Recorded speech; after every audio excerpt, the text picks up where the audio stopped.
Ciência. Religião. Em guerra há milhares de anos. Cada vez que depende de um teste, fica provado que a ciência tem razão. Conforme a ciência progredia, Deus ia tendo cada vez menos o que fazer. E ainda hoje pode ser que a fusão da fé com a tecnologia nos aproxime mais do que nunca da solução do grande mistério da vida. Por eu ser um religioso convicto, a ciência é o meu jeito de ir em busca do mistério de Deus. Provando a existência de Deus.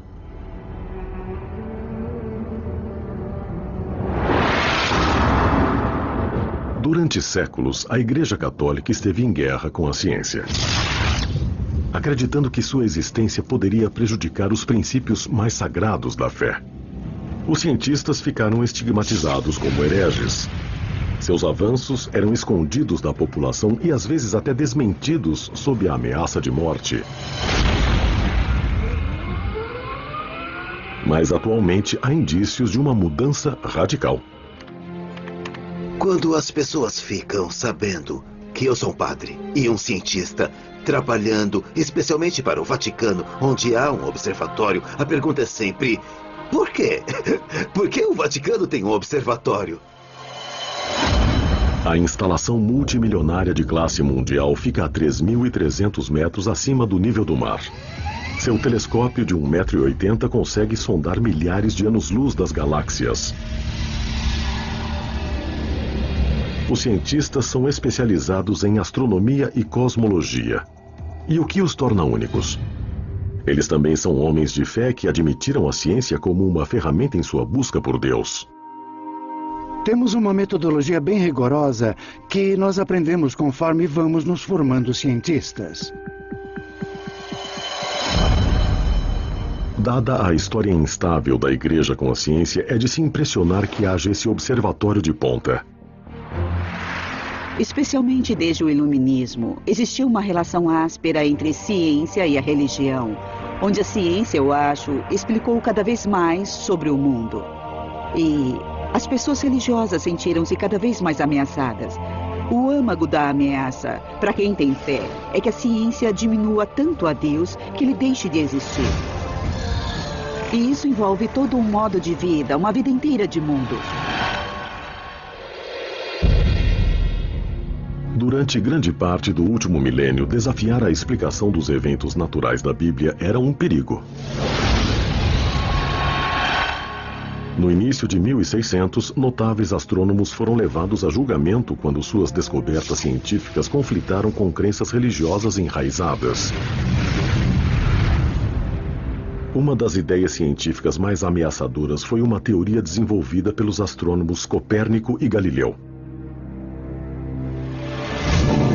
A Igreja ensinava que a Terra era o centro do sistema solar e que o Sol girava em torno dela. Mas Copérnico e Galileu sugeriram o contrário, que o Sol era o centro do sistema solar. As descobertas de Galileu foram recebidas por alguns da Igreja Católica como um problema. Ela se opunha à Bíblia que menciona. E então o Sol parou. Se na verdade é a Terra que se move e o Sol está parado, segundo a Igreja, isso gera um conflito. Desde a época de Galileu, acho que a Igreja Católica deu uma guinada. Graças a Deus. A admissão da ciência é uma mudança, mas a questão é: por que agora? A presença da Igreja no Observatório do Vaticano quer dizer que a Igreja reconhece o valor da ciência e do conhecimento que adquirimos através dela.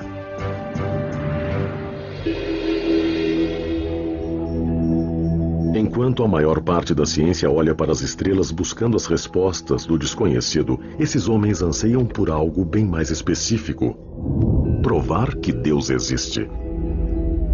Essa busca por provas de uma mão divina no trabalho do universo começa no momento de sua criação. Eles essencialmente creem que conforme exploram o universo e retornam ao Big Bang, irão alcançar a resposta para o que tinha antes do Big Bang. Se existiu um Big Bang, deve haver algo que o gerou. O universo como um todo se iniciou com a explosão de alguma coisa. Uma energia veio disso e depois se transformou em matéria. O Vaticano está de acordo com a explicação do consenso científico, que após o Big Bang, a interação de átomos de hidrogênio conduzidos pela gravidade formou estrelas, galáxias e o universo como o conhecemos. Essa é uma série de eventos onde o início é uma sopa de partículas elementares, depois gás e poeira, e aí o gás e a poeira se colidem, gerando estrelas, planetas e então a vida. Nós saímos desse universo como as estrelas, as galáxias, os sapos e tudo mais. Nós saímos desse mundo em evolução. Essa é a melhor explicação científica para a nossa chegada. Será que tudo isso aconteceu por acaso? Ou por necessidade? Enquanto a religião prega a necessidade de Deus na criação de tudo, para a ciência não é assim. Não temos nenhum obstáculo para imaginar o Big Bang como sendo algo que apenas ocorreu. Não existe nenhuma razão na cosmologia para acharmos que houve alguma influência externa na criação do Big Bang. Stephen Hawking costuma dizer que perguntar o que havia antes do Big Bang é como questionar qual é o norte do Polo Norte. É uma questão indefinida. Hawking recentemente provocou controvérsias ao dizer: por haver uma lei como a gravidade, o universo pode e irá criar a si mesmo do nada. Stephen Hawking e outros que propuseram esse início ao universo disseram: não precisamos de Deus. É um absurdo. Este debate marca a linha divisória entre a ciência mais conhecida e a ciência da fé. A Igreja já não renuncia mais às descobertas científicas. Ao invés disso, muitos, como o Padre Coyne, creem em um modelo que integre tanto a ciência como Deus. Isso é conhecido como a teoria do universo bem afinado. Ela sustenta que as condições exatas necessárias à criação da vida são tão precisas que não poderiam ter surgido por acaso. Para esses homens, o modelo de universo bem afinado é um projeto para a criação de tudo. E Deus é o arquiteto. Se cada uma dessas constantes não valesse o que nós medimos, vamos dizer, uma parte em 1 milhão, nós não estaríamos aqui. Essa é a noção de um universo bem afinado. Que as coisas são calibradas. É como um desabrochar. É no ponto. Nem quente e nem frio. E bum, nós temos um universo onde as pessoas são inteligentes e questionam grandes coisas. Você não prova que Deus existe, mas isso sugere muito que há um Criador. Se a teoria do universo bem afinado estiver certa, então Deus criou o universo todo, mas deixou os detalhes para a natureza. A pior coisa a se fazer seria dizer de imediato que foi Deus quem fez. Não pode ser tudo pré-determinado. Ele criou um universo que tem uma indeterminação, desde o micro até o macro.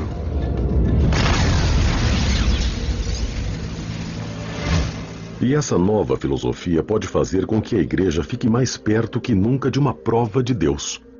O Observatório do Vaticano é somente uma parte dessa mudança, voltada em direção ao aproveitamento de novas tecnologias em uma busca contínua.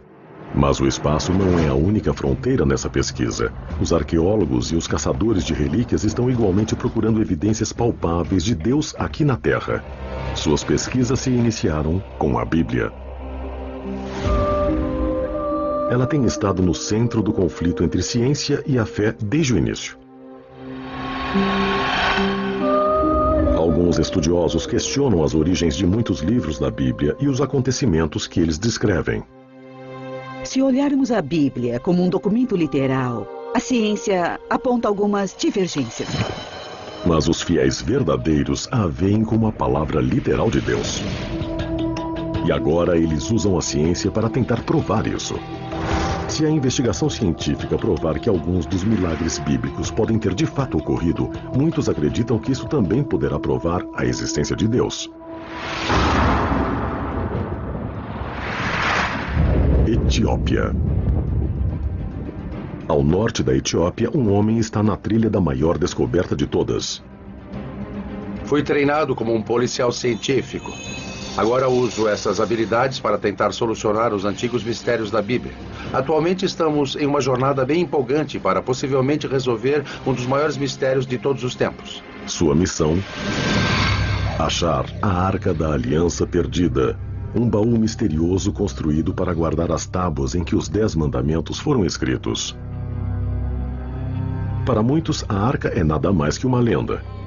Mas os fiéis creem, e isso irá revelar a prova física de Deus.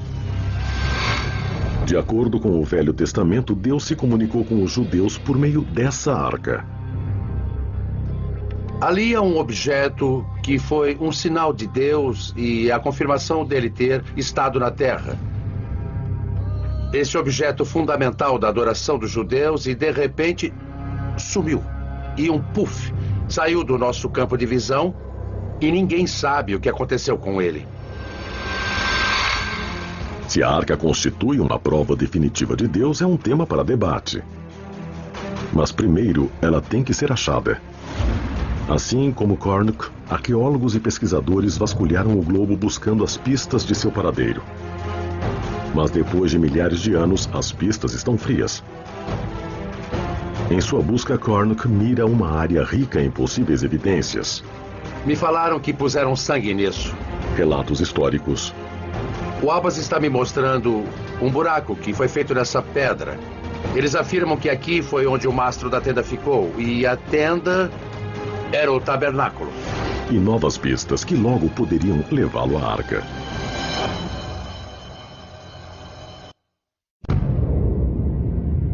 Por séculos, o homem olha para o céu, primeiro como um sinal de fé. E depois, pela reflexão científica. Agora é o encontro dessas duas doutrinas opostas que podem conter a solução do maior mistério da vida, a prova da existência de Deus. Bob Cornuck está na linha de frente dessa busca por evidências concretas, na procura pela Arca da Aliança Perdida. Um dos artefatos mais importantes do Velho Testamento, existe a crença de que a arca contém o poder onipotente de Deus. Essa descoberta poderia mudar tanto a ciência quanto a religião. Mas ela está perdida há milhares de anos. Estamos procurando pela Arca da Aliança. Esse objeto fundamental da adoração dos judeus simplesmente saiu do nosso campo de visão. Estava ali por um momento e de repente desapareceu como um passe de mágica. Cornuck se concentrou na história da arca à procura de pistas essenciais. As instruções sobre como construir a arca foram dadas a Moisés por Deus como um projeto. Acredita-se que a arca é grande o bastante para conter as tábuas de pedra dos 10 mandamentos. Ela tem 1 metro de comprimento, 75 centímetros de largura e altura. Ela era banhada por dentro e por fora a ouro. Em cima da arca ficavam 2 anjos dourados. Dizem que tanto o poder como a ira de Deus descansam dentro da própria arca. Somente os sacerdotes mais devotos poderiam se aproximar dela. Se você não adorasse corretamente em frente à arca, seria morto. Ela podia destruir cidades, derrubar paredes, secar rios. Em 960 a.C., a arca foi colocada dentro do primeiro templo de Salomão, em Jerusalém. Esse relato no Livro dos Reis é a última vez que a arca é mencionada na Bíblia. Ninguém na Bíblia fala, e a arca foi roubada ou ela foi destruída. Ela só deixa de existir. Os estudiosos da Bíblia divergem sobre onde e quando a arca desapareceu. Várias teorias persistem. Para Cornuck, a liderança mais forte surgiu de pesquisas iniciadas na década de 80 por Graham Hancock, um correspondente do The Economist. Hancock teorizou que a arca foi tirada do Templo de Salomão durante o reinado de um rei pagão. Essa pessoa é Manassés, um rei mau, maníaco e louco, que colocou ídolos pagãos dentro do templo. Essa profanação do templo teria forçado os sacerdotes devotos que vigiavam a arca a protegê-la por qualquer meio necessário.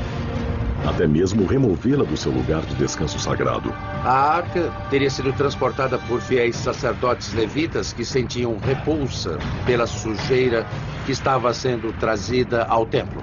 Carnock acredita que o caminho mais provável de fuga de Jerusalém teria sido a oeste, para o Egito e depois descendo o rio Nilo. Ilha Elefantina.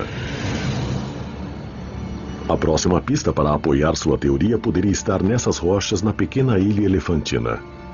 Carnock se baseia na existência de ruínas de um antigo santuário, construído nas exatas especificações as do Templo de Salomão, lar original da arca. Os moradores acreditam que ele foi construído como um refúgio temporário, mas a arca não estaria segura lá por muito tempo. Os arqueólogos dizem que houve um grande conflito na Ilha Elefantina. Os historiadores descrevem um tumulto dos vizinhos egípcios que colocou a arca em perigo. Carnock acredita que o motivo do ataque pode fornecer uma pista sobre o que aconteceu com a arca. Diziam que a arca era tão poderosa que um sacrifício de sangue tinha que ser feito antes de vê-la. Pela lei judaica, isso é proibido em todos os lugares, exceto na presença da arca. Os judeus teriam sacrificado o carneiro e os egípcios adoravam o carneiro. É um conflito, o templo é destruído. Carnock especula que no meio da batalha a arca foi levada às pressas a um local seguro. A questão é, onde?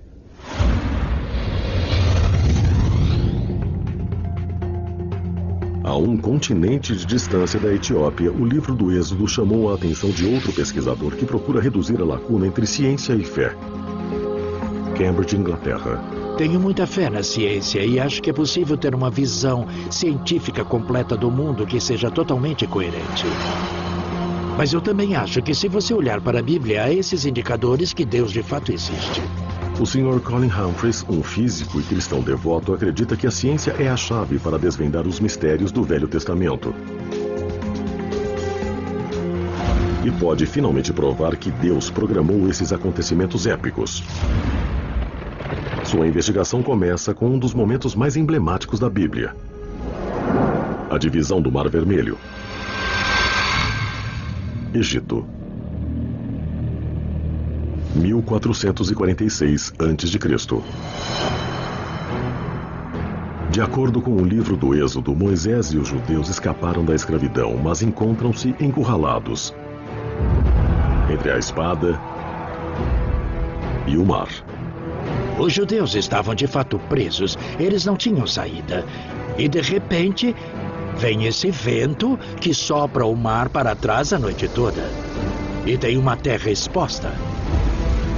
E os judeus pensam, Deus, que maravilha, e todos cruzam correndo. E claro, o exército do faraó os persegue logo atrás. Mas a água volta e atinge o exército.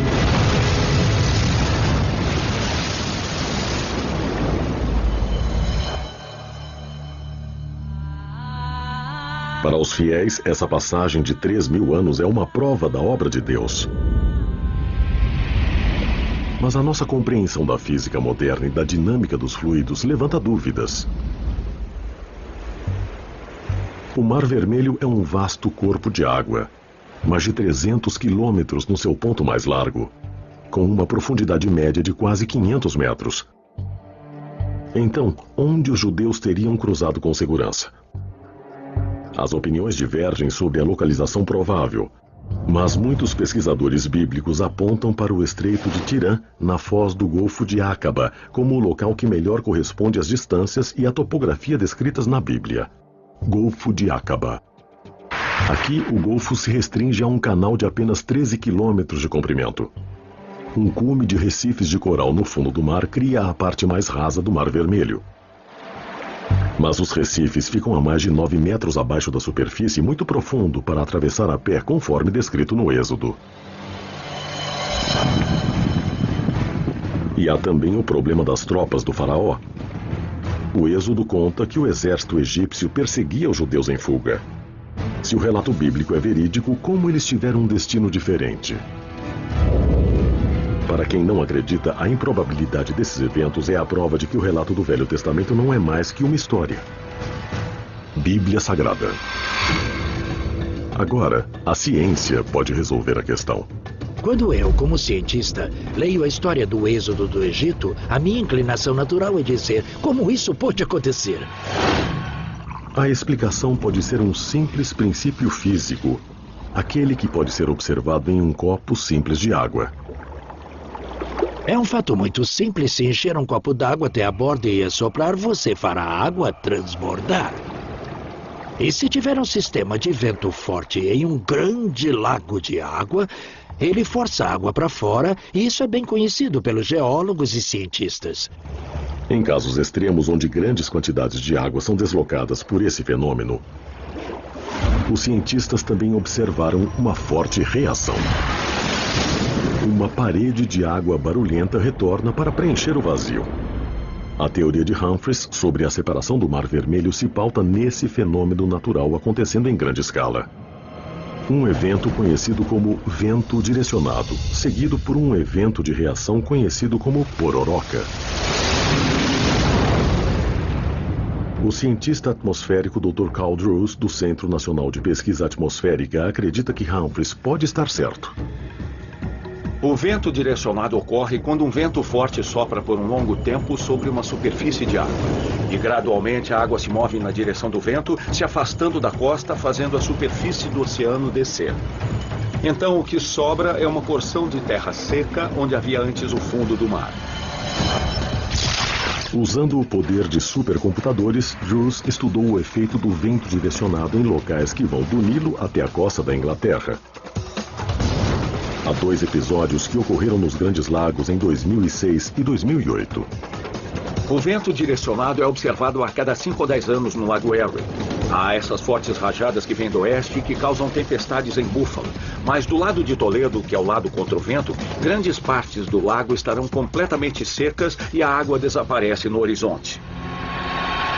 Tem-se observado que a diferença de altura entre uma extremidade do Lago Erie e a outra pode ser até 5 metros. Absolutamente incrível. Espera-se que a água do Lago Erie fosse nivelada. Com vento forte soprando por muitas horas, a diferença é de 5 metros. Mas seria necessária uma tempestade de extrema força para partir o Mar Vermelho, até mesmo nas partes mais rasas de 9 metros do Estreito de Tirã. Para ocorrer um vento direcionado aqui, fortes rajadas teriam que soprar por horas em uma direção precisa. Para podermos ver um vento direcionado forçando a água por quilômetros, precisamos de uma longa extensão de água. Êxodo 14. Humphreys se volta para a evidência bíblica em busca de pistas sobre a tempestade. O relato no Êxodo descreve um vento forte vindo do leste que sopra a noite toda. Ele teoriza que se ventos fortes sopraram pela extensão do Golfo de Aqaba por várias horas, um vento direcionado com força suficiente para expor a ponte de terra pode ter ocorrido. O Golfo de Aqaba tem 180 quilômetros de comprimento e se fizermos as somas com um vento furacão, pode-se forçar a água para trás pelo menos 730 ou 1.600 metros. Aproveitando os dados recolhidos dos satélites da NASA, o Dr. Carl Drews cria um modelo de oceano e mapeia o terreno do Golfo para examinar os possíveis efeitos desse tipo de tempestade. Eu usei mapas geológicos e levantamentos, o percurso dos sedimentos para reconstruir a disposição das lagoas e dos rios que havia no período do Êxodo. Depois, juntei isso com o modelo do oceano em um supercomputador e apliquei um vento digital, um vento soprando a 100 km por hora. Seria difícil andar nessa ventania, mas é possível, dá para andar para frente. Furacões e ciclones se desenvolvem mais frequentemente sobre o oceano aberto. Então, em relação aos padrões climáticos globais, poderia uma tempestade dessa magnitude ter como alvo o Mar Vermelho, que é cercado por terra? Um estudo oceanográfico na Universidade do Estado da Flórida calculou que uma tempestade assim pode atingir esta região somente uma vez a cada 2.400 anos. Uma probabilidade pequena, mas cientificamente possível. Combinando o relato bíblico da travessia ao modelo científico, Drews constrói uma linha do tempo que coincide com as condições descritas no Êxodo. A tempestade perfeita. A Bíblia diz que isso ocorreu durante uma noite. Então, o vento que soprava durante 12 horas, de repente para, e eu acho que as águas se separam por um período de 4 horas e depois elas se juntam outra vez. Mas mesmo com essas 4 horas para cruzar a ponte de terra exposta, teria sido impossível que 2 milhões de judeus atravessassem o Mar Vermelho e fugissem. A evidência científica desmente o relato bíblico? Seria muita gente para passar por um pequeno espaço em apenas 4 horas. Esse número é incrivelmente grande. Muita gente acha que a história do Êxodo é inventada. Humphreys atribui essa discrepância a uma tradução problemática do Êxodo. No hebraico antigo, a mesma palavra pode ter diferentes significados. E a palavra que foi usada para milhares no livro do Êxodo é uma palavra hebraica chamada Aleph, mas que também pode significar um grupo ou uma tropa. Sabemos da literatura egípcia que a tropa de um exército egípcio tinha somente 10 homens. Então, se levarmos em conta essa tradução e fizermos as contas, acabamos não tendo 650 mil homens com mais de 20 anos, e sim cerca de 5 mil homens com mais de 20 anos. Adicionando as mulheres e crianças, isso dá 20 mil pessoas, bem mais administrável. Se esse novo cálculo de Humphreys for exato, ele reforça o argumento de que o milagre do Mar Vermelho realmente ocorreu. Humphreys calcula que uma multidão desse porte conseguiria atravessar um leito de mar de 13 quilômetros em 4 horas. Então, assim, tudo se encaixa. E a matemática, que é complicada, de repente fica simples e tudo combina tão bem que só pode ser a solução correta. É um tipo de descoberta de arrepiar. Um modelo de computador avançado também pode validar uma peça final do milagre do Mar Vermelho. Ao estreitar o tempo de travessia a um intervalo de 4 horas, a ciência pode ter resolvido como os judeus conseguiram escapar. E também como possivelmente os egípcios encontraram seu destino. Em um dos maiores massacres descritos na Bíblia.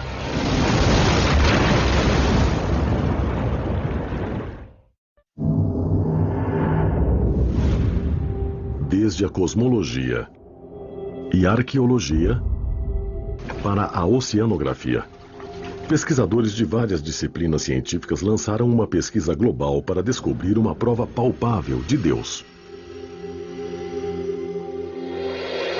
O Sr. Colin Humphreys e o Dr. Carl Drews estão procurando evidências que provem que os acontecimentos descritos na Bíblia de fato ocorreram. Usando cálculos precisos e também modelos complexos de computador, cada um detalhou um cenário de uma tempestade perfeita que eles alegam que poderia ter causado a separação do Mar Vermelho, como foi descrito no livro do Êxodo.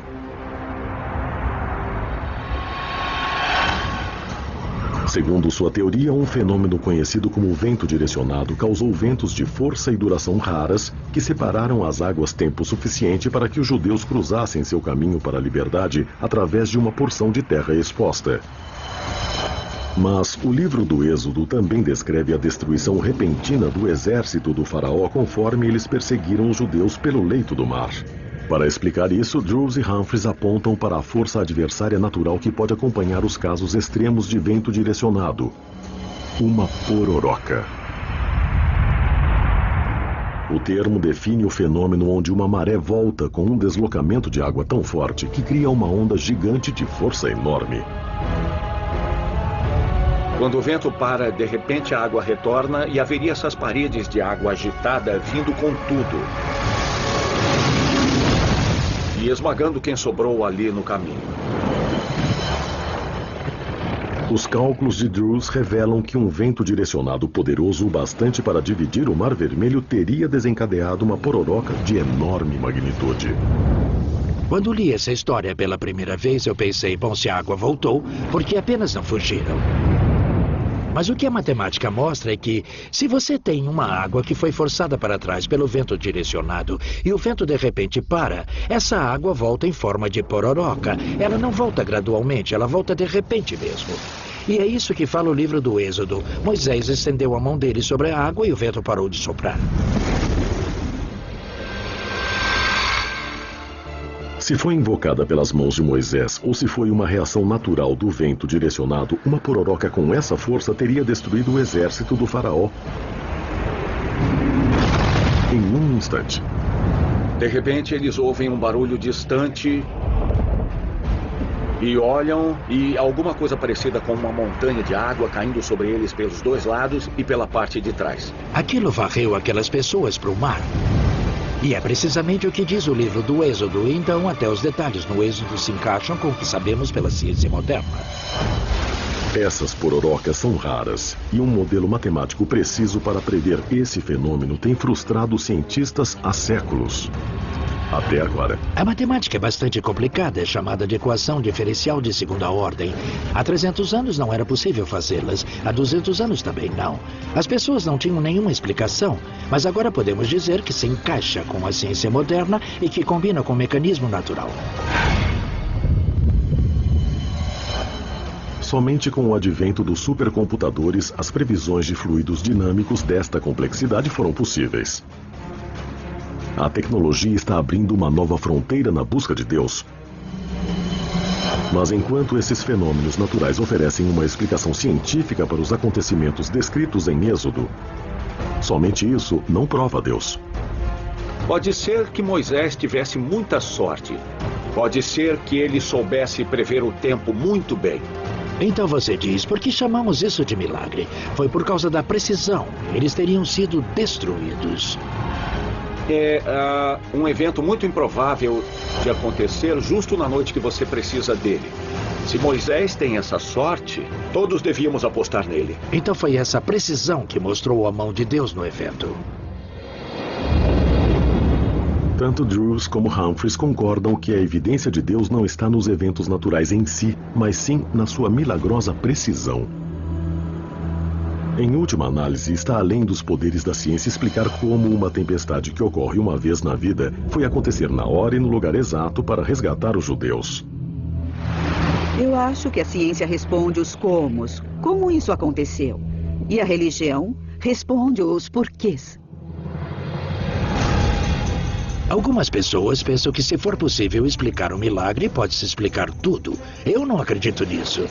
Nós devemos esperar que Deus opere no universo dentro das regras que Ele mesmo construiu. Então, para mim, isso não substitui a fé. Na verdade, é um salmo que diz que quando Deus abriu o Mar Vermelho, Ele não deixou suas pecadas na água. Então, obviamente, Deus não era visível. Enquanto seu trabalho tem estreitado a lacuna entre a ciência e o sagrado, esses cientistas admitem que, por enquanto, a fé é necessária para preencher as últimas lacunas. Os cientistas devem ser humildes e perceber quando sua ciência não alcança o sobrenatural. Nós só estudamos o natural. Então eu estudo o movimento do vento e da água. De acordo com a Bíblia, Deus enviou o vento na hora certa e mandou Moisés estar lá.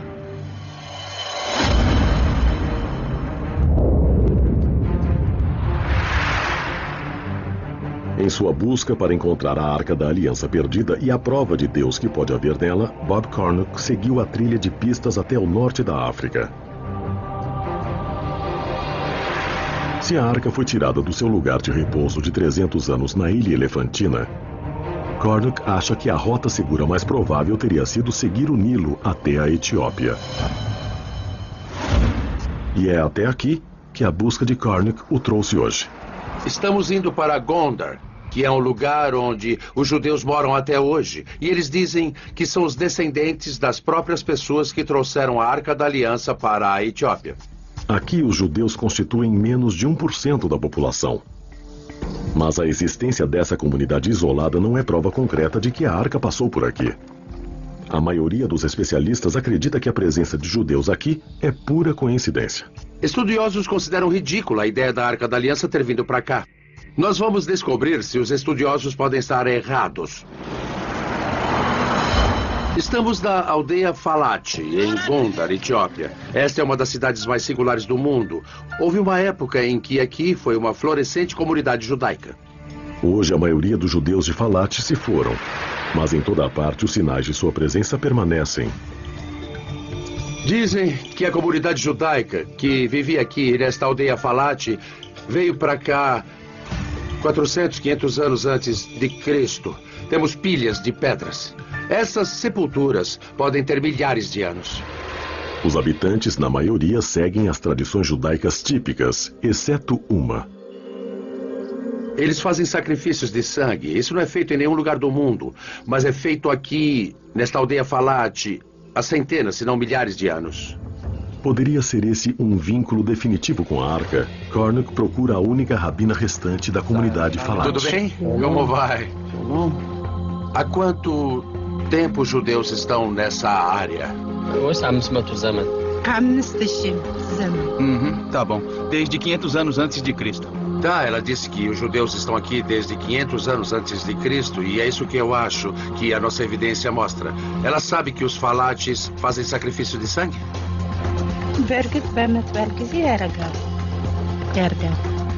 Eles faziam sacrifício de sangue, enquanto havia judeus etíopes aqui. Os rituais de sangue apontam para a Arca, mas histórias não provam nada, e Cornuck sabe disso. Sua razão de voltar a Gondar hoje é para encontrar evidências biológicas, uma ligação genética entre essa comunidade isolada de judeus e a ordem de sacerdotes que protegia a Arca da Aliança há milhares de anos. Será que ela nos permite fazer o teste nela, dentro da boca? Eu estou muito feliz por você testar o meu DNA. Cornuck está compilando um banco de dados de DNA dos judeus locais.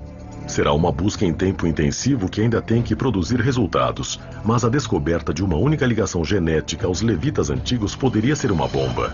Se pudermos mostrar uma marca de DNA que os conecte a esse evento antigo, vai ser demais, fundamental para a teoria de que a Arca veio para a Etiópia. A triagem genética moderna pode ser uma ferramenta essencial em determinar uma ligação com a Arca. Mas a meio mundo de distância, outra equipe de pesquisadores pode ter tropeçado em uma ligação ainda mais direta a Deus, escondida em nosso DNA. A prova científica de Deus. Alguns a procuram no nascimento do universo, outros nos desertos da África e do Oriente Médio. Mas e se a prova mais surpreendente de Deus não estiver em um templo ou um santuário? E se estiver dentro de todos nós?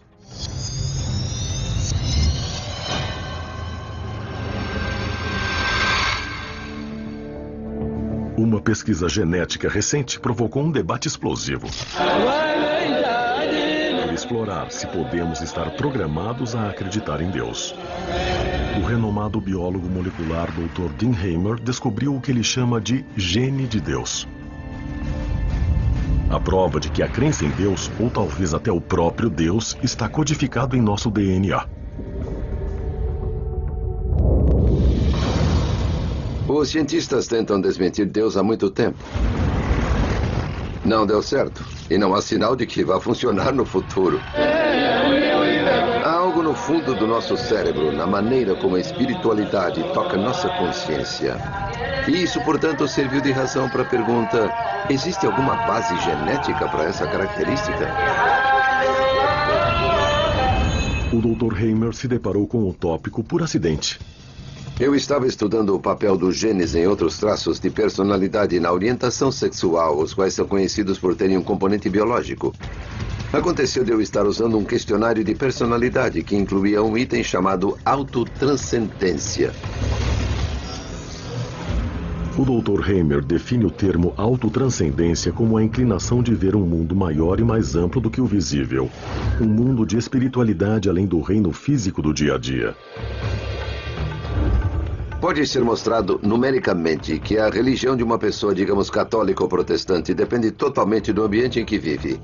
Mas a espiritualidade tem muito menos a ver com o ambiente e muito mais com a genética. É provável que as pessoas orem com mais frequência do que façam sexo, por exemplo. Hamer cruzou os dados do DNA de 2.000 pessoas de todas as religiões, assim como os ateus. Selecionamos um grupo de genes procurando por qualquer coisa que se relacionasse de forma consistente com um nível de autotranscendência. Após várias rodadas de testes, a equipe de Hamer identificou um tipo determinado de gene, aparentemente ligado a fortes sentimentos de espiritualidade. Esse gene, por acaso, foi chamado de VMAT2, que significa transportador de monoamina vesicular. Só para simplificar, nós o chamamos de gene de Deus. Acreditamos que ele tem algo a ver com a capacidade ou suscetibilidade das pessoas de acreditar em conceitos como Deus. Seria isso a evidência de que Deus está constituído em nosso código genético? Uma coisa interessante sobre a espiritualidade é que ela é de fato um traço de personalidade independente. É diferente da ansiedade ou de qualquer outra coisa que medimos. E ela possui um componente emocional muito forte que faz com que as pessoas acreditem nas coisas mais loucas ou nas mais importantes, dependendo do seu ponto de vista. Essa é a razão das cruzadas. Essa é a razão de todas as grandes ações da igreja e de todas as coisas terríveis também. Hamer diz que o gene de Deus age como uma droga que banha o cérebro humano com neurotransmissores chamados monoaminas, que regulam o humor e a percepção. O gene de Deus equilibra essas monoaminas enquanto elas são transportadas de célula a célula e afeta as respostas emocionais do indivíduo. O gene VMAT2 existe em todas as pessoas. Assim como todos nós temos genes da cor do cabelo e dependendo de exatamente quais alelos do gene você tem e quais as combinações de genes, isso irá determinar se seu cabelo é loiro ou preto, ou se você é maior ou menor no nível de autotranscendência. Quanto mais forte for o alelo ou a versão do gene que a pessoa tiver, mais provável será que ela sinta a presença de Deus. Durante sua pesquisa, a equipe de Hamer detectou outro fenômeno. Os efeitos de uma poderosa forma do gene de Deus às vezes podem ser reforçados ou copiados por drogas alucinógenas. Se olharmos para algumas drogas psicodélicas como psilocibina, por exemplo, ou LSD, elas são equivalentes à serotonina. Elas se parecem com serotonina, mas enganam o cérebro. E achamos que esse tipo de alteração de consciência que ocorre com uma droga como a psilocibina ou LSD são um pouco parecidas com o que acontece com as pessoas durante as experiências intensamente religiosas, fortemente espirituais. Seja Jesus atravessando o deserto ou o Buda sentado sob sua árvore. De repente, tudo parece meio diferente.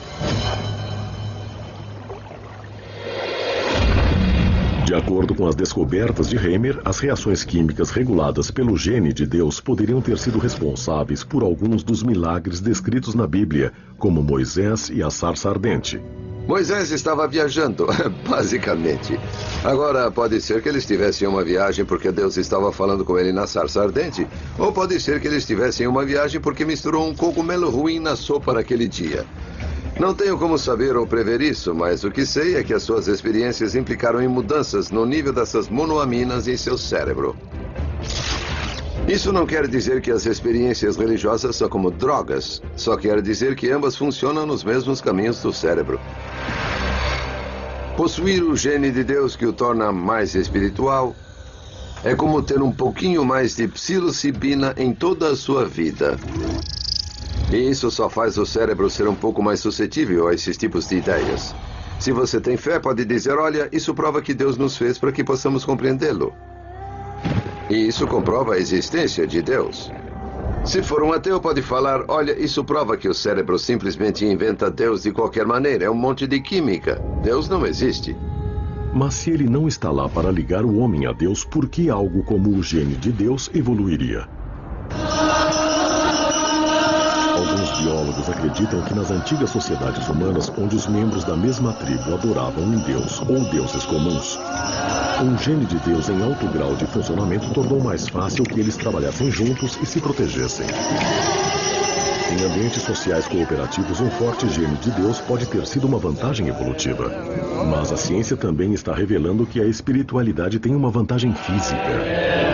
Existem muitos dados agora que mostram que pessoas mais espiritualizadas e religiosas tendem a viver um pouco mais, pois elas tendem a se recuperar de uma doença um pouco mais rápido. Acho que há muitas possibilidades de como esse tipo de gene conseguiu se manter na mistura e sobreviver à evolução recente. A causa desse benefício ainda está para ser determinada, mas o efeito é uma área onde a ciência e a fé estão trabalhando juntas para buscar avanços. É um relacionamento que Hamer observa de perto. A ciência e a fé estão em guerra há muito tempo. E até agora, sempre que depende de uma prova, acontece da ciência estar certa. A Terra não é o centro do universo, está somente circulando ao redor do Sol. A evolução ocorreu mesmo, estamos relacionados a outros animais e não somos algo singular que foi colocado aqui. Onde a religião acerta e a ciência erra é que a ciência não conversa com as necessidades emocionais das pessoas. A ciência não muda a consciência das pessoas do jeito que a religião muda. Os cientistas poderão explicar as origens da consciência humana? Ou é uma questão de fé?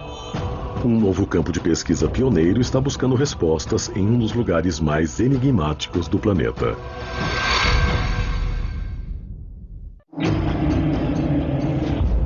Por toda a história, o homem se esforça para explicar a sua própria existência.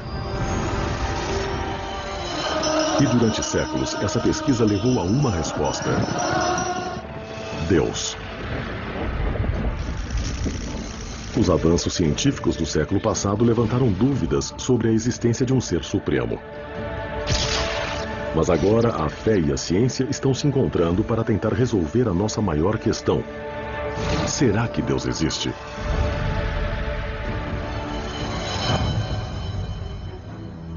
Enquanto os caçadores de relíquias e os fiéis procuram encontrar a prova na Bíblia, esse pesquisador acredita que o caminho para Deus pode estar muito mais perto do que pensamos. Sua busca por respostas o levou a investigar os funcionamentos mais internos da mente humana. O Dr. Andrew Newberg, diretor de pesquisa de medicina integrada da Universidade Thomas Jefferson, estuda o que acontece com o cérebro humano quando ele contempla Deus e o mundo espiritual. Acho que estamos em um ponto interessante onde temos a chance de juntar ciência e religião de uma forma que nunca pudemos fazer. Há um senso do cérebro humano que nos permite explorar o mundo cientificamente e pensar nas coisas de forma religiosa ou espiritual. Usando escaneamentos cerebrais de baixa radiação, Newberg, na verdade, consegue assistir mudanças físicas ocorrerem no cérebro enquanto uma pessoa ora ou medita. Decidimos analisar as pessoas que realizavam uma variedade de práticas religiosas e espirituais durante muitos anos. Nosso trabalho inicial foi feito com pessoas que eram muito firmes em meditação budista tibetana. Também analisamos um grupo de freiras que estavam engajadas em suas crenças religiosas há mais de 50 anos. O que fizemos foi usar um scanner que fotografava o cérebro deles. Fotografamos enquanto repousavam e também quando não faziam nada em particular. Depois tiramos mais uma foto do cérebro deles enquanto meditavam ou praticavam as suas orações. As áreas que pareciam ser mais afetadas durante essas práticas incluem uma parte do cérebro chamada lobo frontal, logo atrás da testa. E essa é uma parte do cérebro que normalmente funciona quando concentramos nossa mente em alguma coisa. Nas análises de Newberg, o lobo frontal acendeu da mesma forma que faria se os indivíduos estivessem concentrados em um problema de matemática difícil. Os monges tibetanos mostraram um aumento da atividade em seu córtex visual porque estavam se concentrando em objetos sagrados. Quando olhamos as freiras que estavam somente orando, não vemos as áreas visuais se conectarem ao cérebro, mas na verdade vemos as áreas verbais ligarem. Faz sentido, pois é uma oração, é uma prática verbal. Mas as análises também revelaram algo inesperado. Outra área que ficamos particularmente interessados é uma área chamada de lobo parietal, que fica na parte superior atrás do cérebro. O que achamos muito interessante nas pessoas que meditavam e nas freiras que oravam é que essa área do cérebro de fato se acalma durante essas práticas. O lobo parietal é a parte do nosso cérebro que monitora e reforça o sentido do nosso ambiente imediato ao redor. Então, quando o Dr. Newberg viu o lobo ficar escuro, ele testemunhou os indivíduos perderem mentalmente a noção de seu espaço, tornando-se um com o universo. E o cérebro está dizendo, sim, é verdade, você deve sentir essas coisas, pois o lobo parietal escurece e o lobo frontal acende.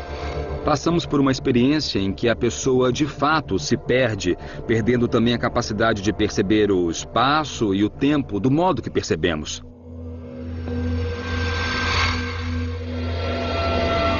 As análises do Dr. Newberg seriam a prova de Deus? Analisei uma freira que sentiu que estava na presença de Deus. Eu posso lhe dizer como o cérebro dela fica quando ela acredita que está junto dele. A análise não diz se Deus está na sala com ela ou não. E o que é importante no contexto dessa pesquisa é que é nessas experiências que as pessoas dizem, encontrei Deus. Ou descobriram alguma coisa que liga totalmente o nosso universo, uma conexão global que quando olhamos nossa realidade material não conseguimos enxergar.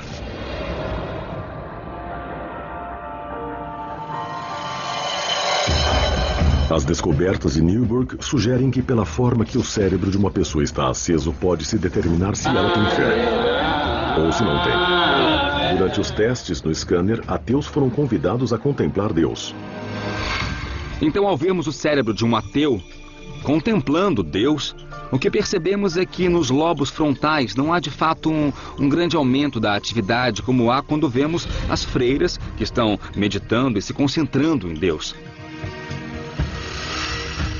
O que concluímos em termos de como interpretamos essa descoberta é que um ateu de fato não entende a coisa. Indivíduos não religiosos com experiência em meditação foram convidados a colocarem-se em uma espécie de estado de transe. Os resultados revelaram que sua atividade cerebral era bem diferente das freiras ou monges em um estado transcendente similar, mas religioso. Eles realmente não querem pensar em Deus ou têm problemas para pensar nele. E pode ser que os lobos frontais não acenam, porque, na verdade, eles não entendem, não conseguem guardar aquilo na mente, não podem se concentrar nisso tão profundamente como alguém que é religioso ou espiritual, porque no que diz respeito àquilo, o religioso entende melhor. Entender seria o resultado da fé ou a causa? Há algo programado no cérebro dos que creem? Existe um Deus? Não existe um Deus? Qual é a natureza da realidade? Quando estamos em um sonho, agimos como se aquilo fosse realidade, e quando estamos em nossa realidade, podemos dizer, bom, isso não era real, isso foi só um sonho.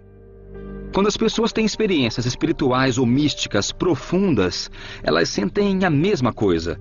Elas sentem que aquela realidade representa uma realidade mais fundamental que a do dia a dia. Será que isso significa que Deus é uma invenção de nossa mente? Ou será que o lobo frontal seria um canal com um poder supremo? Será que existe algo além do nosso cérebro que não captamos nos exames, mas ainda assim encontramos de algum jeito uma prova? Na verdade, para mim, fazer perguntas é bem importante. E eu acredito que questionar seja sempre o correto. Enquanto a busca por evidências do Todo-Poderoso no cérebro humano continua, outros estão procurando a prova física da presença de Deus na Terra. Na Etiópia, Bob Carnock está caçando um dos artefatos mais sagrados mencionados na Bíblia: a Arca da Aliança Perdida. A Arca Dourada que dizem conter os 10 mandamentos e que desapareceu há milhares de anos. A sua recuperação e autentificação poderia validar vastas partes do Velho Testamento e poderia até ser um canal direto com Deus. Carnock seguiu um rastro de pistas pelo Nilo até a sua origem, o Lago Tana. Estamos cruzando o lago e temos uma viagem de barco de umas 3 horas. Tempestades frequentes e águas infestadas de crocodilos fazem dessa uma travessia traiçoeira. Se a arca foi trazida aqui pelos seus protetores, as defesas naturais do Lago Tana podem ter afastado os possíveis inimigos. A remota localização teria sido um esconderijo ideal para o artefato sagrado. Esse lago é muito grande e possui algumas ilhas interessantes. Podem ser as peças de um quebra-cabeça que resolveriam o mistério do local onde a Arca da Aliança está e para onde ela foi. A mais de 50 quilômetros da costa fica uma ilha proibida. Um penhasco com mais de 13 metros de altura delineia o perímetro. Um obstáculo assustador que poderia ter salvado a arca de caçadores e ladrões. Aqui é a ilha Tanakirkos e dá para ver que parece uma fortaleza. Como alguém pode escalar essa parede e ao mesmo tempo trazer a arca junto? Tanakirkos é habitada por monges que tomam muito cuidado com estranhos. Eles guardam uma série de artefatos raros que poderiam comprovar que a arca ficou escondida na ilha por 800 anos. Alguns desses tesouros nunca foram vistos por estranhos. Determinado a ter acesso aos artefatos, Carnock visitou a ilha antes, trabalhando para ganhar a confiança dos monges. Olá. Oi. Esse é Abba Gabriel. Ele é um grande amigo meu. É considerado um homem santo e reverenciado por milhares de pessoas. Vamos ver a aldeia dele e ver também os artefatos que podem estar ligados de um jeito bem singular à verdadeira Arca da Aliança. As relíquias ficam protegidas em um bunker trancado. Estamos aqui na frente de uma porta que guarda tesouros, coroas de reis, instrumentos que eles dizem que conseguiram trazer para cá de Jerusalém com a Arca da Aliança. A presença de Deus está literalmente nesses objetos. Esses frágeis instrumentos seriam artefatos do ritual de sangue realizado na presença da arca, como uma oferenda a Deus. Karnak tem permissão de examinar uma relíquia crucial. O Gomer, uma antiga bacia que dizem que era usada para colocar o sangue do animal sacrificado. Me disseram que colocavam o sangue aqui, eles mexiam para que não coagulasse, polvilhavam sobre o povo para dar-lhes o perdão. Eles respingavam isso sobre a Arca da Aliança. Os monges de Tanakirkos não permitirão que os artefatos sejam removidos da ilha, tornando a autenticação científica difícil. Mas Karnak acredita que os objetos correspondam à descrição da Bíblia sobre as ferramentas usadas no ritual do sacrifício. Apesar de não haver prova conclusiva, elas fortalecem a teoria de que a arca veio para essa direção. A dificuldade é que não existe uma pessoa que possa entrar lá e dizer com certeza isso que você tem é da Bíblia. Essas coisas combinam muito bem com o relato bíblico. Dá para tirar as palavras da Bíblia e literalmente colocá-las sobre esses objetos, que se encaixam perfeitamente. A história toda se junta aqui e tudo nessa ilha vem a calhar. Tanakirkos revela mais pistas. Estamos aqui neste penhasco. É bastante cortado dos nossos dois lados e acaba na água. E o Abbas está me mostrando um buraco que foi cavado na pedra. Eles afirmam que esse é o lugar onde a vara da tenda ficava. Havia 4 deles que sustentavam uma tenda. E essa tenda era o tabernáculo da Arca da Aliança no deserto. Essas pedras aqui são os outros 2 furos do encaixe. Eles, na verdade, os pegaram, os tiraram do bloco de granito de lá e trouxeram-nos aqui como lembranças de quando a Arca da Aliança ficava no tabernáculo. Essas descobertas sustentam a teoria de que a arca estava aqui na ilha de Tanakirkos. Mas enquanto Karnak procura pela prova de Deus, muitos dos fiéis recorrem a um poder superior, procurando ajuda em um objetivo mais urgente: a cura do câncer. Onde a medicina falhou, esse curandeiro do Texas pode trazer a salvação. Esses resultados impressionantes evidenciam o poder da oração ou o placebo.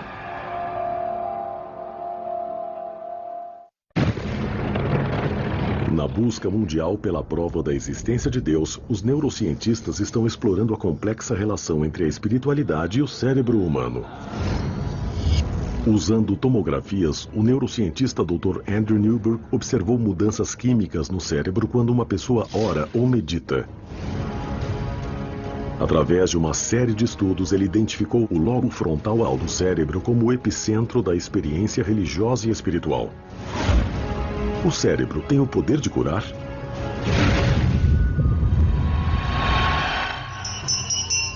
Desde os primeiros dias da história humana, o homem crê no poder de cura pela oração. Por séculos, existem curandeiros ganhando dinheiro com esse fenômeno. Enquanto muitos permanecem céticos em relação à prática, os resultados obtidos por alguns curandeiros levantam a questão se há algo milagroso acontecendo mesmo. As multidões que clamam para serem vistas pelo Dr. Aysan Naimi acreditam que estão testemunhando Deus trabalhando pelas mãos de um homem. Esse é de verdade. Só mais um dos milagres de Deus. O Dr. Naimi é um ex-anestesista que virou curandeiro. Se eu chamar isso de curandeirismo, significa que sou eu quem cura. Mas, na realidade, a cura não vem de mim. Naimi afirma que ele é um condutor, através do qual a cura passa. O que estou fazendo é provar que Deus existe. Naimi diz que as milhares de curas que ele ajudou ao longo dos anos são a prova de que a ciência e a fé trabalham em uníssono. Eu não posso separar Deus da própria ciência. Quando vamos tratar as pessoas, elas não têm que saber que eu estou orando. Muitos Os que procuram o Dr. Name tentaram todas as opções que a medicina tradicional pode oferecer. Eu tenho câncer de ovário e procuro por um milagre. Estou no final da linha quanto aos medicamentos. Fiz 3 cirurgias. Então, eu espero por um milagre. Estou rezando para que aconteça. Embora o prognóstico pareça sombrio, as histórias de alguns dos ex-pacientes do Dr. Name parecem dar esperança. Veja Kathy Kerouac, diagnóstico, câncer de pulmão. Eu nunca vou esquecer o momento em que o Dr. Name estava orando no meu ombro e depois no meu externo, na região do peito. E, de repente, meus pulmões se abriram pela primeira vez na minha vida e dei a maior puxada de ar fresco que já senti entrar em meus pulmões. E eu não parava de dar essas respiradas longas. Ele apenas se abriu e eu não pude acreditar. Ela veio com o estado de espírito certo. É por isso que sentiu a cura bem rápido. Uma semana após a visita ao Dr. Name, os exames revelaram um resultado impressionante. O tumor desapareceu. O oncologista de Kathy não podia dar nenhuma explicação médica. Ele disse, eu nunca diria isso aos meus pacientes. Ele falou, foi embora. Sumiu totalmente. Ele disse, Kathy, você foi abençoada com um milagre. Não deixe ninguém fazê-la pensar diferente. Kerouac tinha aparentemente vivenciado um milagre. Mas esse fenômeno que poupou uma vida foi um exemplo da misericórdia de Deus? Ou foi o efeito placebo ligando o cérebro para curar o corpo por conta própria? Quando as pessoas se envolvem em estados e rituais de profunda espiritualidade, o seu corpo e o seu cérebro mudam. E isso muda talvez a forma que o seu sistema imunológico funciona. Muda o modo como o cérebro e o corpo reagem a diferentes coisas. Muitos cientistas tratam o efeito placebo como algo falso. Mas, de fato, é uma forma de agir muito poderosa do cérebro e pode mudar a maneira como o nosso corpo funciona. Ainda está além do poder da ciência determinar se a cura de Kathy foi um resultado da graça de Deus ou da graça do seu gene de Deus. Mas quer sejam os resultados comoventes da cura pela fé a prova de Deus ou somente a prova do poder do placebo, a busca por evidências científicas de um poder superior continua. Durante séculos, especialistas de todo o mundo têm caçado artefatos religiosos perdidos, procurando evidências que pudessem provar passagens da Bíblia e, finalmente, Deus. Na trilha da Arca da Aliança Perdida, Bob Cornuck veio até o norte da Etiópia para examinar uma importante peça de evidência que liga a arca até a ilha de Tanakirkos. Essa é a primeira vez que deixaram Cornuck ver o documento. É um texto antigo, aos pedaços. Esse livro aqui tem 1700 anos, dá pra ver a pátina nele, é de pele de animal. O livro apresenta uma imagem surpreendente que poderia confirmar a teoria de Cornuck de que a Arca da Aliança foi trazida para cá. Conforme eu estava examinando o livro, achei esse desenho muito original. Vemos Maria e Jesus vindo para a ilha de Tanakirkos. Por que Jesus veio a essa ilha? Os estudiosos vão ter que se virar para descobrir. Mas pense nisso. Quando ele tinha 12 anos, voltou a Jerusalém após um exílio no Egito. O primeiro lugar que ele visitou foi o templo. Ele disse aos seus pais onde esperavam que eu estivesse. Aqui o vemos vindo a essa ilha. Aqui é onde o templo portátil ficaria, o tabernáculo que guardava a Arca da Aliança. E temos o registro escrito de 1700 anos. Transmitida por gerações, a história verbal de Tanakirkos coincide com o relato no Antigo Texto. Jesus Cristo estava aqui, você acredita? Sim, 3 meses e 10 dias. 3 meses e 10 dias. Isso. E esses livros falam sobre isso? Sim, eles falam de Santa Maria e sobre Antes Jesus. De Santa Maria, Jesus. Da imagem. Da imagem. E da história. Da história. É isso. Essa imagem antiga pode ser uma descoberta épica. Se Jesus viajou para essa ilha remota, isso pode ser um sinal de que algo de vital importância estava aqui. Enquanto Cornuck fica um passo mais perto da arca, outros pesquisadores continuam buscando a prova de Deus dentro do cérebro humano.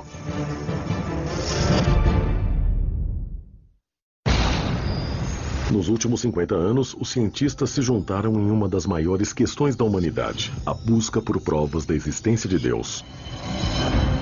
Os cosmologistas estão procurando pistas nas origens do universo e no Big Bang.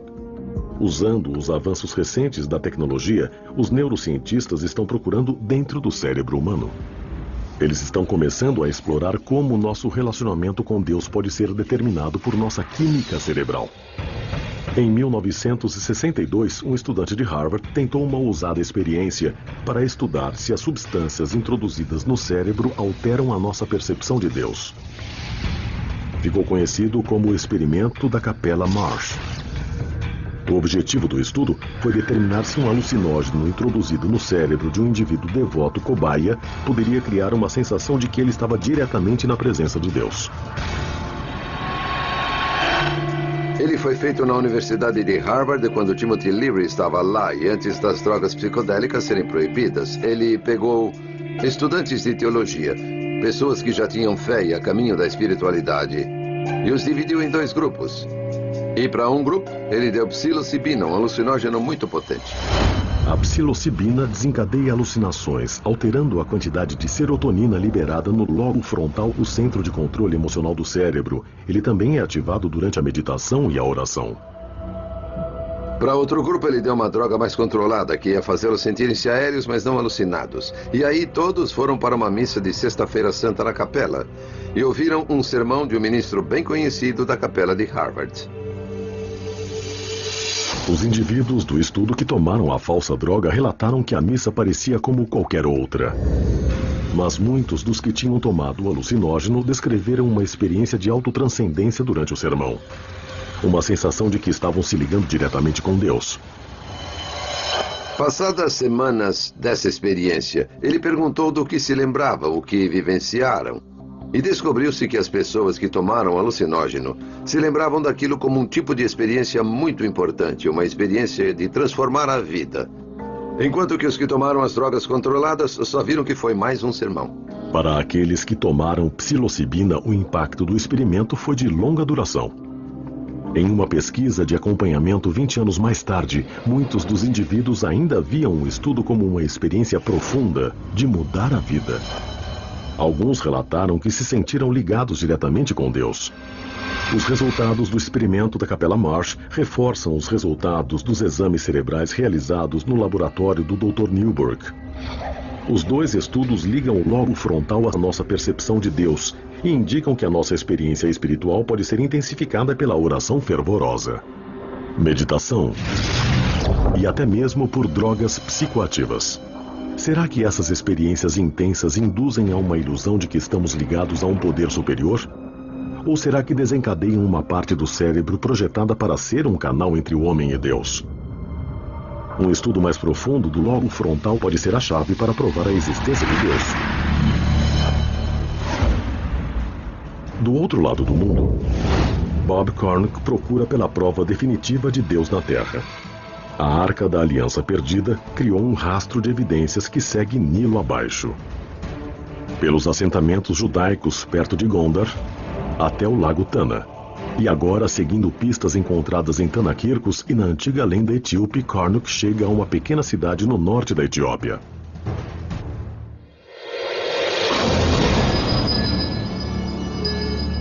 É o fim de uma longa jornada para mim.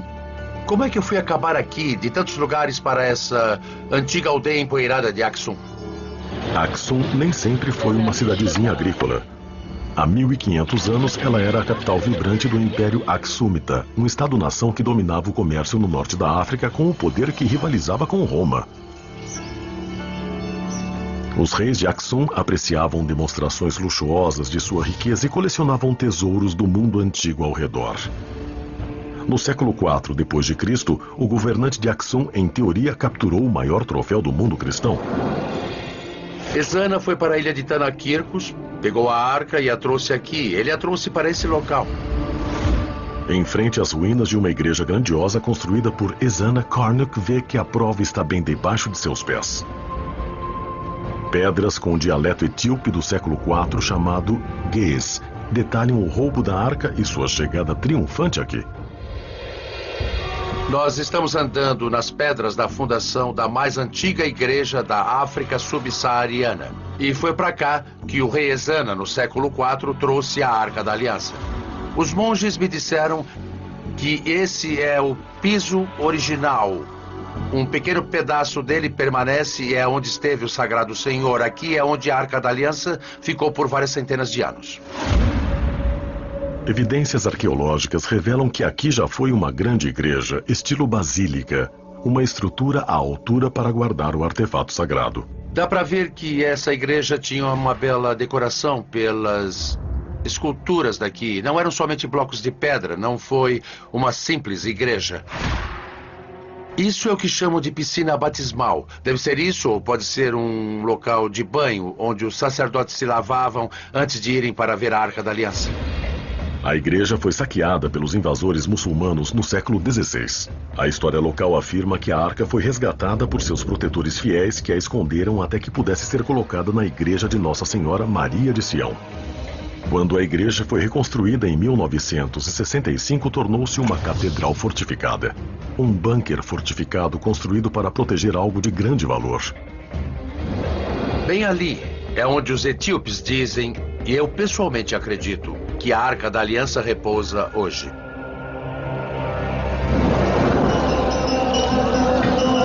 Os moradores de Aksum acreditam que a Arca e os 10 mandamentos estão dentro de uma catacumba altamente segura. Um esquadrão de adoradores dedicados é a primeira linha de defesa. Voluntários equipados com rifles de assalto vigiam esse local dia e noite. Ele disse, há 6 anos, eu sou guarda dessa igreja. A segurança desse local é muito severa. Mesmo se um intruso conseguir passar pelos guardas armados, há um outro sistema de segurança dentro da igreja. E não é só um edifício grande, com a arca sagrada dentro. Na verdade, existe uma sequência de corredores ali dentro, como um labirinto. Dizem que os corredores são feitos de concreto e são muito estreitos, com curvas bem fechadas. É impossível se mexer ali carregando um objeto grande, como a Arca da Aliança. Mas a maior proteção da arca que existe pode ser a sua própria reputação. Os etíopes creem que ela tem grandes poderes. Eles acreditam que se você ficar na presença desse objeto e não estiver com o coração puro, você vai cair morto, que será queimado vivo. Eles têm a convicção de que essa arca tem poderes supremos bem acima do que imaginamos. Há menos de uma década, 3 monges teriam se esgueirado até a câmara e pararam diante da arca. Um homem morreu no local. Outro morreu 2 semanas depois. Vim até aqui logo após que ouvi falar sobre isso. Me reuni com a família, fui ao túmulo, o vi. O terceiro homem ficou com uma visão muito ruim e ainda está vivo hoje. Eu não creio que a arca tenha os poderes que os etíopes afirmam. Acho que ela tem o poder de dominar a mente. Essas pessoas foram doutrinadas desde que nasceram. Elas não se lembram de uma época em que não foram informadas sobre a arca e os seus incríveis poderes. Somente um ser humano na Terra tem regularmente permissão para ficar na presença da arca. Esse homem seria a chave para revelar o poder de Deus na Terra? Desde a química do cérebro humano até a exploração de sistemas estelares distantes, a ciência está descobrindo novas evidências na busca mundial pela prova da existência de Deus. Armados com as mais recentes técnicas de análise científica, pesquisadores e arqueólogos de todo o mundo estão caçando o artefato mais cobiçado da Bíblia, a Arca da Aliança. Se a acharem, ela pode ser uma evidência do próprio Deus. Para Bob Cornuck, a busca de sua vida o levou a uma igreja na Etiópia rural. Ele acredita que por trás desses portões está o que poderia ser a descoberta arqueológica mais importante na história, a Arca da Aliança Perdida. Acredita-se que esse clérigo que vive enclausurado seja o único humano na Terra que pode ficar na presença da arca. Ele é conhecido como o Guardião. O Guardião é quem protege a arca. Ele nunca tem permissão para sair. Passa a vida toda preso entre esses muros. Se a arca não está ali, por que todos esses guardiões, há centenas e centenas de anos, ficariam dentro dessa prisão? O guardião raramente fala com estranhos, mas agora, depois de muito negociar com anciãos de Axum, Karnak conseguiu algumas palavras.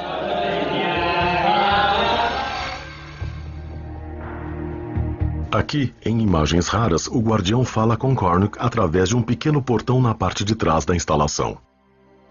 A sua saúde está boa para adorar com a arca? Você está se sentindo bem?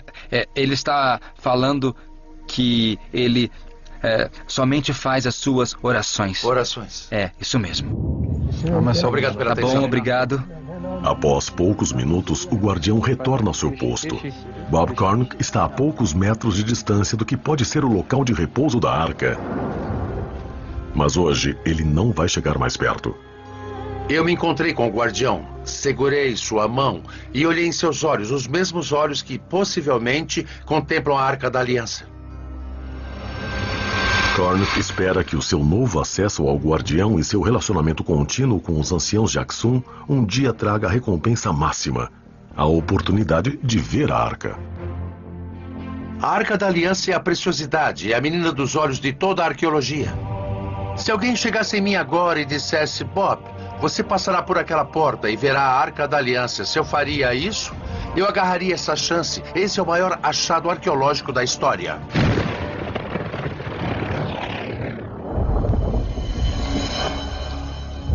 A busca por evidências científicas de Deus se estende desde os maiores objetos do universo até os menores. Grenoble, França, a casa de um laboratório enorme. Localizado a mais de 150 metros de profundidade e abrangendo a fronteira de duas nações.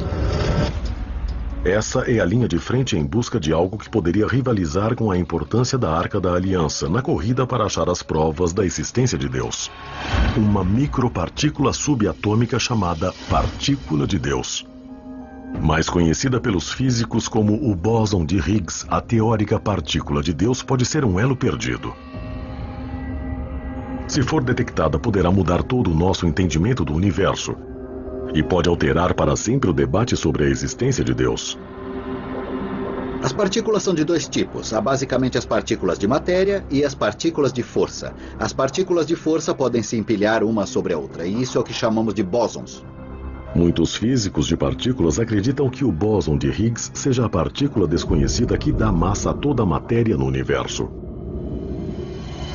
O bóson de Higgs é muito diferente de todas as outras partículas que conhecemos. A coisa que faz o bóson de Higgs especial é que mesmo no espaço vazio, ele está lá. Ele fornece um meio através do qual as outras partículas se movem. E é por isso que, em última análise, as partículas como os elétrons ou quarks adquirem massa. A melhor analogia seria imaginar um meio como a água, o melaço ou o ar. Conforme você se move através deles, eles resistem um pouco. Então é possível imaginar que se corrermos pelo ar, conseguiremos ir muito rápido. Se tentarmos correr pela água ou por um melaço, vamos ficar mais lentos. Então, a grosso modo, é isso que o bóson de Higgs faz com todas as partículas da natureza. Se eles puderem localizar essa partícula de força, pode ser um passo importante para desvendar os mistérios do Big Bang e da origem do universo. Para estudar as partículas subatômicas, os físicos usam aceleradores de partículas. Para procurar a partícula de Deus, os pesquisadores construíram o maior do mundo. Uma pista oval de 27 quilômetros, conhecida como o Grande Colisor de Hadrons, ou Large Hadrons Collider. Os instrumentos que temos no Grande Colisor são essencialmente as máquinas mais complicadas e mais precisas já construídas pelos seres humanos.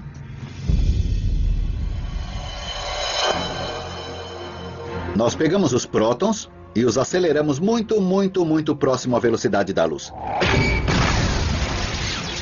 Até o ponto em que a velocidade não tem importância, o que importa é a energia. E então essas partículas têm mais de 1000 vezes a energia que um próton teria se estivesse parado. Aumentando a energia conforme eles aceleram em direções opostas, dois feixes de prótons são colocados em rota de colisão. Quando eles sofrem a colisão, o impacto resultante explode cada um numa cascata de partículas ainda menores, incluindo diferentes tipos de bósons. As colisões entre os prótons têm tanta energia que geram uma enorme explosão de partículas diferentes. Os próprios prótons possuem quarks e gluons dentro deles.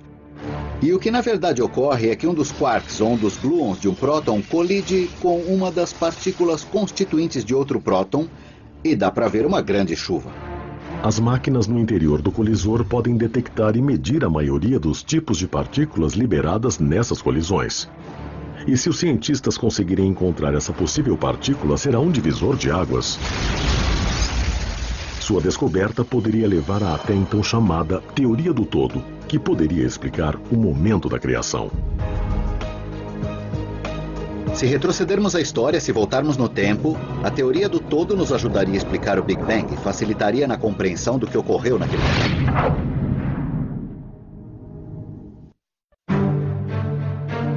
Pesquisadores ao redor do mundo estão ampliando os limites de nosso conhecimento científico, abrindo uma nova fronteira na busca épica da humanidade para achar as provas da existência de Deus. Essa busca levou os físicos a construírem o maior maquinário científico na história da humanidade: o Grande Colisor de Hadrons. O acelerador faz colidir em feixes de partículas subatômicas com energias que se aproximam daquelas encontradas momentos após o Big Bang. Essas colisões permitem aos cientistas sondar os menores blocos constituintes da matéria e energia. Como Einstein diz que E é igual a mc², a energia é proporcional à massa. Se quiser fazer partículas mais pesadas, vai precisar de mais energia, o que significa que é necessário construir máquinas cada vez maiores. O objetivo: encontrar o bóson de Higgs, mais conhecido como a partícula de Deus. Sua descoberta poderá revelar um modelo padrão, uma teoria que resume o nosso conhecimento de mecânica quântica, eletromagnetismo e física de partículas. Encontrar o bóson de Higgs seria realmente um triunfo da imaginação humana. É o último ingrediente da física de partículas do modelo padrão, a última peça do quebra-cabeça. Mas o modelo padrão sozinho não pode nos dar uma compreensão completa da natureza. O modelo padrão não leva em conta a gravidade que todos nós sabemos que existe. Então não estamos procurando somente o bóson de Higgs no colisor. Estamos procurando por todo tipo de coisas. Algo que os físicos gostariam de encontrar seria uma espécie de teoria do todo. O modelo padrão serve muito bem para as forças que conhecemos, o eletromagnetismo, as forças nucleares. Se pudéssemos pôr a gravidade ali dentro, poderíamos ter tudo o que existe no universo. Os cientistas esperam que a partícula de Deus possa ser um trampolim para a teoria do todo. Uma única equação que descreva todas as forças fundamentais da natureza. Gravidade, responsável pela evolução de estrelas e galáxias. As forças nucleares, responsáveis pela união de toda a matéria. E a força eletromagnética, responsável pela luz, pelas interações químicas e pela própria vida. O problema real da teoria do todo é que pode haver uma teoria do todo. Em outras palavras, pode haver um pequeno conjunto de regras, de leis da natureza que simplesmente dão conta de tudo o que acontece em toda a história do universo. Nunca há nenhum desvio dessas leis, não há nada diferente dessas leis, não há nada além dessas leis. Descobrir essa teoria poderia ser essencial para a nossa compreensão de como o universo começou. Uma das coisas que a teoria do todo precisa fazer é unir a gravidade com a mecânica quântica. É o que se precisa para entender o Big Bang. O Big Bang foi um momento em que havia partículas ao redor, então a mecânica quântica é importante, mas o universo estava se expandindo muito rápido, por isso a gravidade era importante. A teoria do todo nos ajudaria a entender o que aconteceu naquele momento. Se uma teoria do todo pode ajudar a explicar a criação do universo, ela pode também explicar o seu criador? Se conhecer uma teoria do todo, se achar que sabe todas as leis da física, com certeza poderia se perguntar: é só isso? Ou seria uma boa chance de falar: essa é a teoria do todo porque alguma inteligência superior a criou assim? Para alguns, a resposta é não. Com a teoria do todo, a ciência iria substituir Deus como resposta para qualquer pergunta sobre o universo. Mas para outros, a teoria do todo é por si só a própria evidência de Deus. Seu projeto de um universo bem regulado. Na expansão do universo, é possível ver uma arquitetura, uma ordem, a energia que se torna matéria, que tem dentro de si essa capacidade incrível de se ordenar e de dar a vida. Einstein usou uma linguagem religiosa o tempo todo. Ele não acreditava em um Deus consciente, que era separado do mundo físico. Mas ele pensou nas leis fundamentais da física como os pensamentos de Deus. Os pesquisadores do colisor realizaram vários testes, mas até agora não tiveram sucesso em suas tentativas de detectar a partícula de Deus. Mas com ou sem a partícula de Deus, a busca por evidências dele continuará. Desde as mais ínfimas partículas até os pontos mais longínquos do universo. Desde a Arca da Aliança até o projeto de Deus para o universo, a busca de provas da existência de Deus é um trabalho em progresso. A ciência prova que Deus existe? No momento, não. Mas eu acho que o único modo de provar se Deus existe ou não, não é só através da ciência, mas pela perspectiva religiosa e espiritual, assim como pela perspectiva empírica da ciência. Mas a própria busca, essa procura da prova quantificável de um Criador, é uma faceta que define a experiência humana. Essa pode ser a questão mais importante da vida. A pergunta mais valiosa da vida é se Deus existe, pois isso vai mudar o modo de viver. E então busque uma prova disso. Será que esse é o local onde a ciência vai finalmente descobrir a prova da existência de Deus? Ou será que o próximo grande passo em direção à nossa compreensão de um poder superior, se existir, pode aparecer em qualquer lugar a qualquer momento? Mas mesmo enquanto a ciência quer saber ainda mais se Deus existe ou não, alguns se perguntam: quanto será que queremos na verdade saber? O Deus das lacunas, o Deus que explica o inexplicável, tornou-se cada vez menor e menor. No que você escolhe acreditar? Prefere acreditar que esse mundo material é tudo que existe e que a ciência pode explicar tudo, tá? Esse dilema confronta até mesmo o mais pragmático dos cientistas. Não acho que a ciência por si só ofereça propósito e significado. Ela não nos diz o que é certo e o que é errado. Mas se quisermos saber o que é certo e o que é errado, é importante basearmos essa discussão no mundo real. E se o mundo real não tem Deus nele, então o propósito e significado tem que vir de outro lugar. Mas conforme a busca de Deus avança, ela inspira os estudiosos e cientistas que veem seu trabalho como uma aproximação da lacuna que ainda separa a fé dos fatos. Eu diria que as pessoas que veem o mundo como um cientista são como pessoas que enxergam com um olho só, como num telescópio. Mas se olhar também pelos olhos da fé, é como ver com os dois olhos. Então terá uma visão mais ampla, mais rica do mundo, uma visão mais tridimensional do planeta.